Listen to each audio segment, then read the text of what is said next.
students, welcome back once again to your online video classes. So this is your last content where we'll discuss about the exercise 10.4 of your mathematics standard 12. In the previous classes we have already discussed about its content number 4, that is cross product of any two vectors. Okay, so in that video content number 4 we have discussed many things and many concepts about that cross और vector product of any two vectors. ठीक है, तो बच्चों यहाँ पे जो वो वाला वीडियो थोड़ा लेंदी हो जाता है, इसीलिए मैंने उसको पार्ट कर लिया. तो ये वाला जो लास्ट पार्ट है, यहाँ पे बस हम एक्सरसाइज डिस्कस करने वाले हैं, जो कि है हमारा एक्सरसाइज 10.4 ऑफ वेक्टर अलजेब्रा. ठीक है, तो इसको स्टार्टिंग करने से पहले थोड़ा सा कंटेंट नंबर 4 दैट इज उसका जो जितना भी कॉन्सेप्ट है उसको थोड़ा एक बार रिवाइज कर लेंगे जल्दी से, फिर आएंगे हम एक्सरसाइज में. ठीक है, एक्सरसाइज में जितना भी क्वेश्चन थे सब कुछ यूनिक क्वेश्चन है, एक से अलग अलग है. ठीक है, तो अगर हम एनसीईआरटी का सब क्वेश्चंस कर दे रहे हैं तो बाकी हमको कोई भी रिलेटेड क्वेश्चन, इसके रिलेटेड कुछ भी क्वेश्चन आएगा कहीं से भी, तो हम इजीली उसको सॉल्व कर सकते हैं. तो पहले इसको रिवाइज कर लेंगे उसका कॉन्सेप्ट, फिर हम आएंगे स्टार्ट करेंगे हमारा एक्सरसाइज 10.4. ठीक है, तो let's start the exercise 10.4. only 12 questions are there, but every questions have its unique solution. Okay, so let's get started. So coming back to the question number 1, find a vector cross b vector का magnitude if a vector is I cap minus 7j cap plus 7k cap and b vector is 3 I cap minus 2j cap plus 2k cap. तो जब ऐसे component form में given होता है a vector and b vector, तो उसका simplest concept to get the cross product is by the determinant form. like ऊपर में i j k, फिर सेकेंड रो में a का coefficient that is 1 minus 7 plus 7, और सेकेंड रो में third row में b का कोफिशिएंट दैट इज 3 माइनस 2 2. ठीक है, फिर इसको एक्सपांड कर देंगे थ्रू आई कैप, तो I cap into minus 14 plus 14 minus J cap into 2 minus 21 plus K cap into minus 2 plus 21, and last we will get 0 I cap plus 19 J cap plus 19 K cap. So A vector cross B vector is 0 I cap plus 19 J cap plus 19 K cap, but we have to find out a vector cross B vector का magnitude. So it will be given by coefficient का square root over, that is 0 का square plus 19 का square plus 19 का square का whole root over, that is 2 into 19 का square का whole root over, that is 2 root मतलब root 2 हो जाएगा. 19 का स्क्वायर से एक 19 चला आएगा. सो ए वेक्टर क्रॉस बी वेक्टर का magnitude will be given by 19 root 2. Okay, and that will be the answer.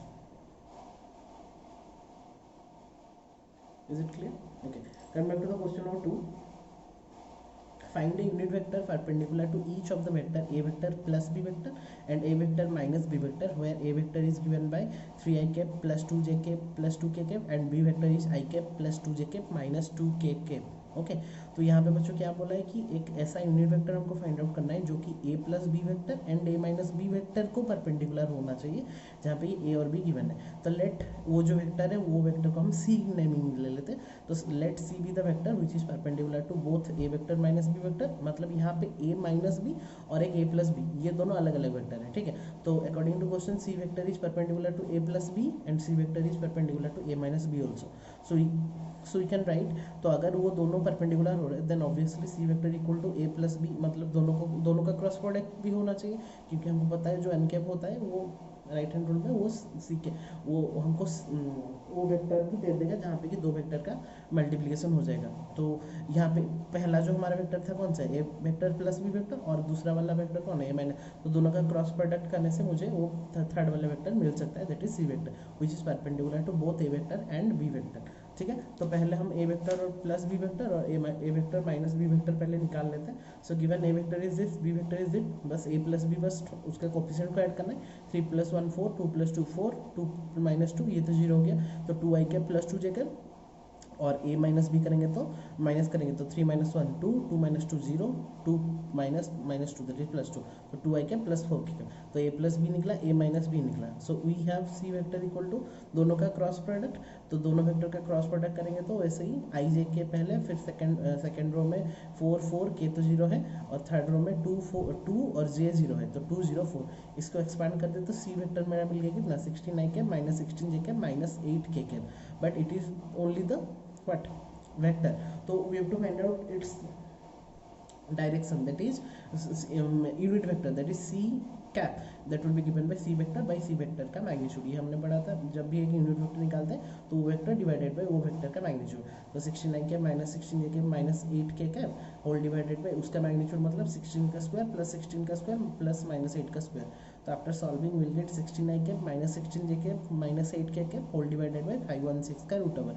तो ये हो गया हमारा ये हो गया 24। तो 16/24 आई कैप माइनस 16/24 जे कैप माइनस 8/24 के कैप।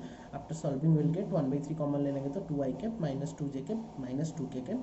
तो ये वेक्टर मिला जो सी का डायरेक्शन मिला वो अपवर्ड डायरेक्शन में मिला, जहाँ पे कि हमने कितना मिला हमको ये वाला डायरेक्शन मिला जो कि both A plus B and A minus B को क्या कर रहा था, परपेंडिकुलर होता, वो अप साइड में हो रहा था। बट जब हम मतलब हमने यहाँ पे कौन सा वेक्टर लिया था, ए वेक्टर प्लस बी वेक्टर को सपोज नीचे में लिया था और ए वेक्टर को ए माइनस बी को ऊपर में लिया था। तो अगर हम राइट हैंड रूल अप्लाई करें तो यहाँ पे वेक्टर को ऐसे करेंगे तो उसका डायरेक्शन कैसे होगा, अपवर्ड होगा।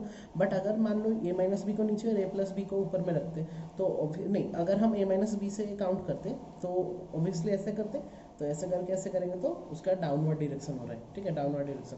तो डाउनवर्ड डायरेक्शन के लिए वहाँ पे हम डी वेक्टर ले सकते हैं और वो ऑब्वियसली अगर पॉजिटिव निकला तो उसका जो डायरेक्शन होगा बस सेम तो निकलेगा मैग्नीट्यूड, पर उसका डायरेक्शन नीचे है, डाउनवर्ड है, इसीलिए बस उसका साइन क्या हो जाएगा minus of that vector that will become -1/3 2 cap. अगर हम वैसा लिए तो, वरना अगर इतना आंसर लिख रहे हैं तो भी चलेगा।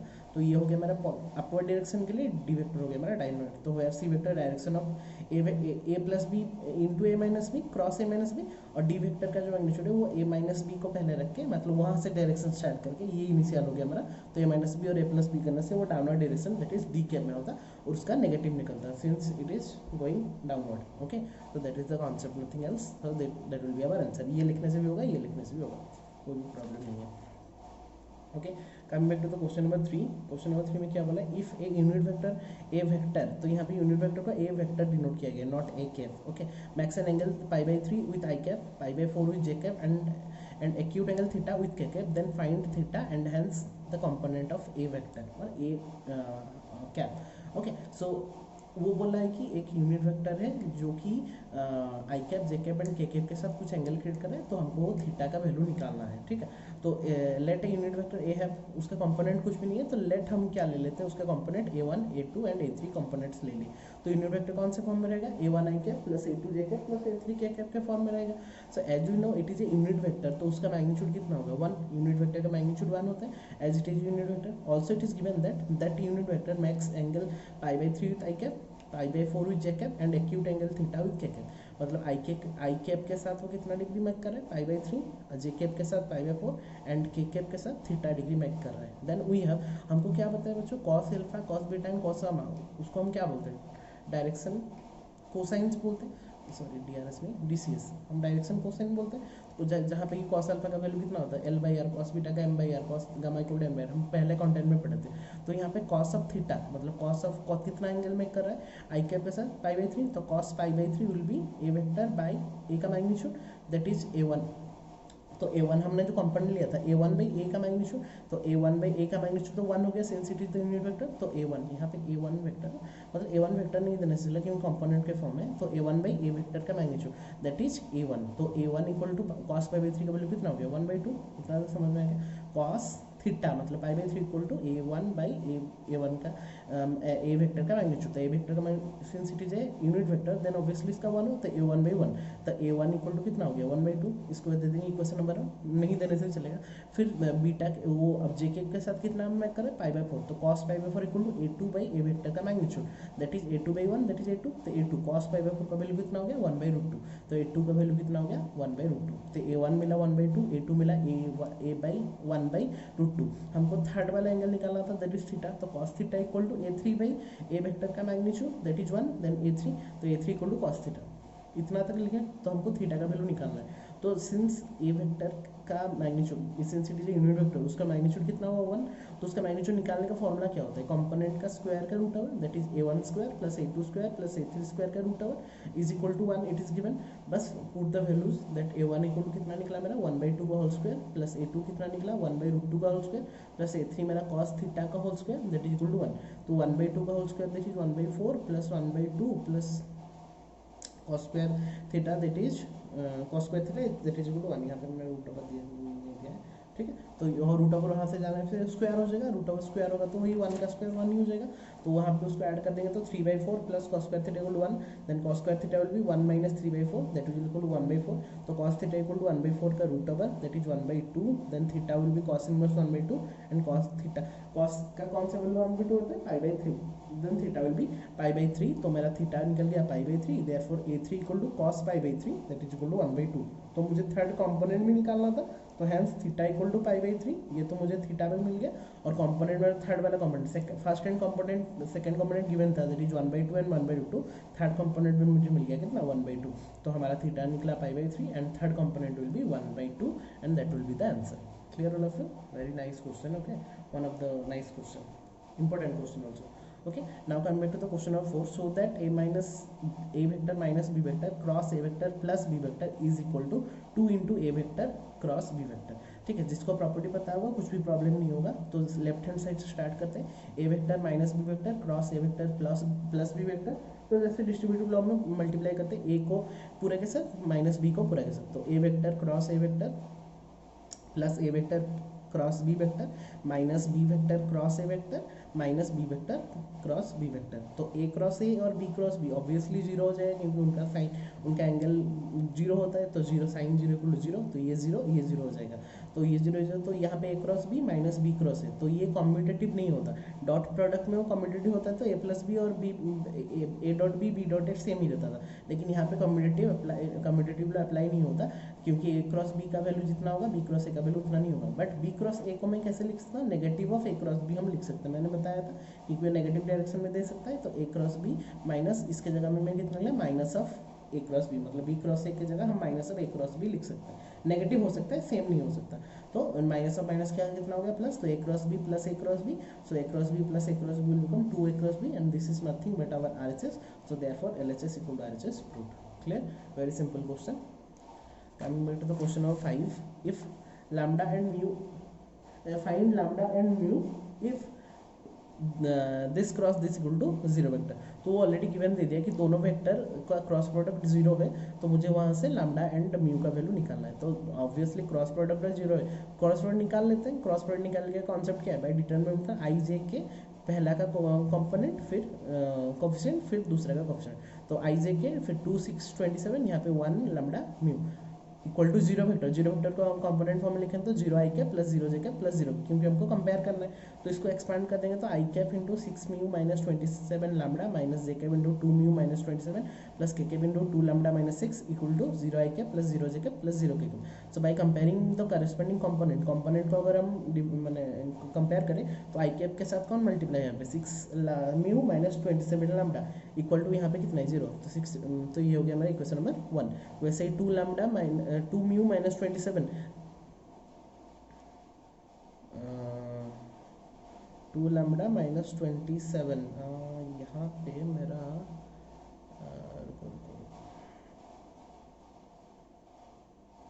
2 lambda minus 27 that will become how much 0 and 2 lambda minus 6 will become how much 0।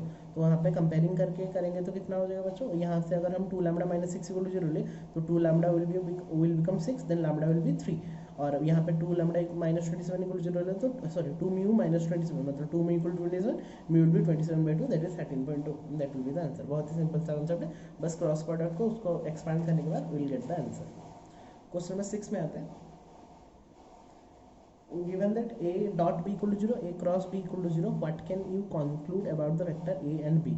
तो बच्चों जब a डॉट b 0 होता है तो क्या कंक्लूड होता है, इधर a इक्वल टू 0 और b इक्वल टू 0, या तो एंगल इज 90 डिग्री मतलब a परपेंडिकुलर टू b होगा, क्योंकि cos थीटा मतलब cos 90 में 0 होता है, तो ऑब्वियसली तो आइदर ये हो सकता है या फिर ये हो सकता है।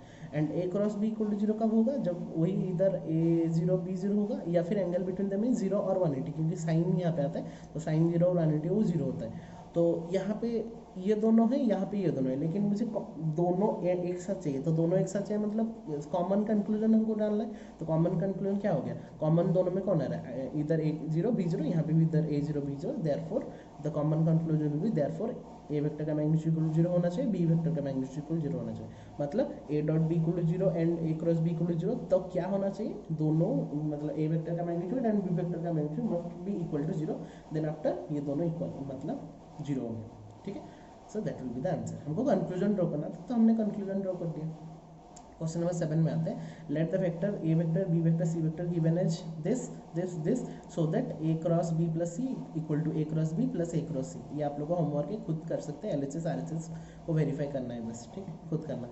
तो इफ इधर A equal to zero B equal to zero then A cross B equal to zero is the converse true. मतलब बोला है कि ए जीरो बी जीरो हुआ तो ए क्रॉस बी जीरो हुआ, बट उसका कन्वर्स भी ट्रू होगा कि नहीं, justify your answer with an example. अच्छा, तो ए क्रॉस बी कब बच्चों जीरो होता है, ए क्रॉस बी कब जीरो होता है, A cross B equal to zero, हाँ इंप्लाइज दैट कब जीरो होता है, इधर A equal to zero B equal to zero और angle between them is zero और 180।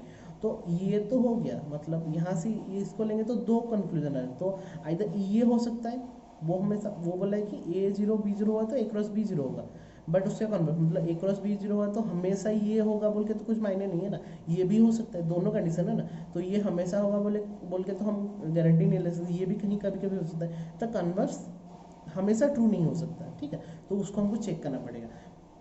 तो एक मतलब स्टेटमेंट कब ट्रू होता है कि सब कंडीशन में ट्रू होना चाहिए। तो यहाँ पे अगर वो जीरो और 180 हो गया तब भी तो जीरो हो जाएगा ना, तो हमेशा ये वाला कंडीशन आएगा उनकी कोई भी गारंटी नहीं है। तो इसीलिए इसको मद्देनजर रखते हुए यहाँ पे हम बोल सकते हैं कि converse is not true always, always true नहीं हो सकता। उसको एक एग्जाम्पल दे करना है, तो for an example let take an parallel non zero vector so that हमको उसका ए क्रॉस बी जीरो दिखाना है, तो ऑब्वियसली डायरेक्शन को सेम लेना पड़ेगा, पैरेलल ले लेते हैं, A cross B equal to zero.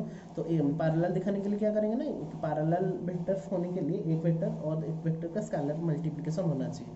तो अगर मैं ए वेक्टर को 2i cap 3j cap 4k कर लिया, तो बी वेक्टर को मैंने उसमें 2 मल्टीप्लाई कर दिया, कुछ भी मल्टीप्लाई कर सकते हैं रैंडमली, मैंने यहाँ पे 2 मल्टीप्लाई कर दिया, तो 4i के प्लस 6j के प्लस 8k के, तो ए वेक्टर बी वेक्टर मिल गया which are parallel to each other. तो यहाँ पे हम चेक करते हैं कि ए क्रॉस बी कितना निकलता है और ए और बी का मैग्नीट्यूड कितना निकलता है। तो then A cross B will be A cross B equal to, जैसे कॉन्सेप्ट हम डिटर्मिनेंट प्रोसेस में निकालते हैं, आई जे के 2 3 4 4 6 8, तो after expanding along I cap will get 0 I cap 0 j cap 0 k cap, that is 0 vector. तो यहाँ पे बच्चों ए क्रॉस बी का वैल्यू कितना निकला, 0 वेक्टर निकला। ये तो निकला मेरा ए क्रॉस बी का वैल्यू। अभी देखते हैं कि मेरा ए और बी भी 0 हो रहा है कि नहीं। हमेशा जो बोल रहा है कि वो, तो हम एग्जांपल देके चेक कर रहे हैं। तो ए वेक्टर का जब हम मैग्नीट्यूड निकाले तो 2 का स्क्वायर 3 का स्क्वायर 4 का स्क्वायर का root over, that will become 29 root over, that is not equal to 0। ठीक है, और यहाँ पे हमारा क्या निकालना चाहिए था, यहाँ पे नॉट इक्वल टू जीरो, यहाँ पे भी बी का मैग्नीट्यूड निकला 2 4 स्क्वायर 6 स्क्वायर 8 स्क्वायर का रूट ओवर, दैट इज 116। तो यहाँ पे बी का vector not equal to zero हो रहा है। ठीक है, तो यहाँ पे हमेशा जो हम बोल रहे थे कि ये जीरो हुआ तो ये दोनों भी जीरो होना चाहिए, तो ऑब्वियसली ये दोनों जीरो नहीं हुआ क्योंकि उसका बस हमारा पैरेलल वेक्टर लिया था, तो हमेशा वो ट्रू नहीं हो सकता। Hence the converse of the statement need not be true. तो हमेशा ऑलवेज वो ट्रू नहीं हो सकता, कभी कभी ट्रू हो सकता है। और लेकिन अगर स्टेटमेंट अगर कहीं कहीं पे वो फॉल्स हो रहा है तो obviously the statement is false, therefore it's converse is not true. ठीक है, this is the conclusion. Very nice question. Okay, so we come to question number 9. Find the area of the triangle with vertices A, B, C. तो बच्चों अगर एक triangle हो गया A B C जिसका vertices है, जिसका वर्टिसेस आर गिवन, सो हमको पता है कि ट्राइंगल का एरिया कैसे निकलता है, half into A cross B, और ए क्रॉस बी एडजेसेंट साइड होना चाहिए जहाँ पे कि वो एक इनिशियल पॉइंट से निकलना चाहिए। तो मैंने यहाँ पे एक इनिशियल पॉइंट ले लिया बी, तो यहाँ पे ये हो गया ए वेक्टर, सपोज ये हो गया मेरा बी वेक्टर। तो इसमें हमारा जो फॉर्मूला होता है half into A vector cross B vector का मैग्नीट्यूड होता है। तो पहले उसके लिए हमको ए बी और बी सी निकालना पड़ेगा। तो ए बी निकाल लिया हमने बाई जो हमारा फॉर्मूला है 2 - 1 आई क्या प्लस 0, ये निकल गया। लेकिन हमको ए बी नहीं लेना है बच्चों, हमको बी ए और बी सी लेना है क्योंकि मुझे इनिशियल पॉइंट लेना है। ठीक है, तो ए बी जितना निकला बी ए किसका उसका उल्टा होगा, दैट इज माइनस आई के माइनस 2 j के माइनस 3 के। वैसे बी सी निकाल लेंगे माइनस आई के प्लस 2 j के प्लस 0 के। तो ए वेक्टर बी वेक्टर मिल गया। अभी we know that area of the triangle will be given by half into A vector cross B vector का मैग्नीट्यूड, तो half into this vector cross this vector का magnitude. तो पहले ये निकाल लेते हैं A vector cross B vector by using the determinant process I J K -1 -2 -3 -1 2 0। ये हो गया ए वेक्टर का कंपोनेंट, ये हो गया बी वेक्टर का कंपोनेंट। उसको सिंप्लीफाई किया तो will get 6 i cap -3 j cap plus 4 k cap. ये निकला मेरा A vector cross B vector. उसका मैग्नीट्यूड निकालेंगे तो क्या करेंगे ना, उसका कोफिशिएंट का स्क्वायर का root over, that is 6 square plus 3 square minus 4 square का root over, that is 36 plus 9 plus 16 का root over, that will become 61 root 61। ठीक है, तो ये निकला मेरा A vector cross B vector का मैग्नीट्यूड। तो therefore the area of the triangle ABC will be given by this into half, that is root 61 divided by 2 square unit, and that will be our answer. Clear हो गया? Very nice question. Okay, so 10 number है वो, वहाँ पे parallelogram का बोला था, तो parallel area of the parallelogram will be given by only A cross B का मैग्नीट्यूड। एरिया ट्राइंगल में half into A cross B का मैग्नीट्यूड होना था, पैरेललोग्राम में क्या होगा ना, ए क्रॉस बी का मैग्नीट्यूड होगा, वो आप लोग कर सकते हो खुद से। 11 नंबर एक मल्टीपल चॉइस क्वेश्चन है, देख लेते हैं थोड़ा, बहुत ही सिंपल सा क्वेश्चन है। Let the vector A vector and B vector be such that A vector का मैग्नीट्यूड 3, बी वेक्टर का magnitude 2/3, then A cross B is a unit vector between A and B is test, then A cross B is a unit vector between A vector and B vector is test. मतलब उसका angle कितना होना चाहिए, ठीक है, तो उसका angle तो गिवन ए वेक्टर का मैग्नीट्यूड 3, बी वेक्टर का मैग्नीट्यूड 2/3, तो if A vector B vector unit vector होने के लिए unit vector then the angle between, यहाँ पे एंगल मैंने छोड़ दिया, तो then the angle between A vector and B vector is that. तो since it is a unit vector बच्चों, तो यूनिट वेक्टर मतलब उसका मैग्नीट्यूड कितना होना चाहिए, 1 होना चाहिए। तो since A cross B is unit vector, therefore A cross B का मैग्नीट्यूड इज आल्सो 1, तो हम उसको लेके करते हैं। तो ए क्रॉस बी का मैग्नीट्यूड इज 1, तो ए क्रॉस बी का फॉर्मूला क्या है, A vector into B vector into sine theta into N cap, तो उसको सेपरेट कर देंगे मोड में, तो वेक्टर का mod magnitude into B vector का magnitude into sine theta into N cap का मैग्नीट्यूड, तो ए वेक्टर का मैग्नीट्यूड, बी वेक्टर का मैग्नीट्यूड, साइन थीटा का मैग्नीट्यूड, एन कैप का मैग्नीट्यूड। तो ए वेक्टर का मैग्नीट्यूड, ए वेक्टर का मैग्नीट्यूड, बी वेक्टर का मैग्नीट्यूड, बी वेक्टर का मैग्नीट्यूड, साइन थीटा का मैग्नीट्यूड, साइन थीटा का मैग्नीट्यूड, और एन कैप का मैग्नीट्यूड, यूनिट वेक्टर का मैग्नीट्यूड तो 1 ही होता है, तो उसको 1 ही लग देते हैं। तो ए वेक्टर का मैग्नीट्यूड इंटू बी वेक्टर का मैग्नीट्यूड इंटू साइन थीटा का मैग्नीट्यूड इक्वल टू 1। तो यहाँ पे वही लिखा गया, ए वेक्टर का मैग्नीट्यूड इंटू बी वेक्टर का मैग्नीट्यूड इंटू साइन थीटा का मैग्नीट्यूड इक्वल टू 1। तो ए वेक्टर का मैग्नीट्यूड कितना गिवन है, already it is given 3, B vector का magnitude root 2/3 it is given. तो साइन थीटा का जो मैग्नीट्यूड है obviously sine theta equal to 1, तो 3 will be cancel out, will get how much, root 2 sin theta equal to 1। if root 2 sin theta equal to 1, then sin theta will be 1 by root 2, और sin का कौन सा value 1 by root 2 होता है, sin inverse 1 by root 2, that will become pi by 4, and our answer will be pi by 4, which is in our option number B। thus a vector is b vector is unit vector if the angle between a vector and b vector is pi by 4, and that will be our answer।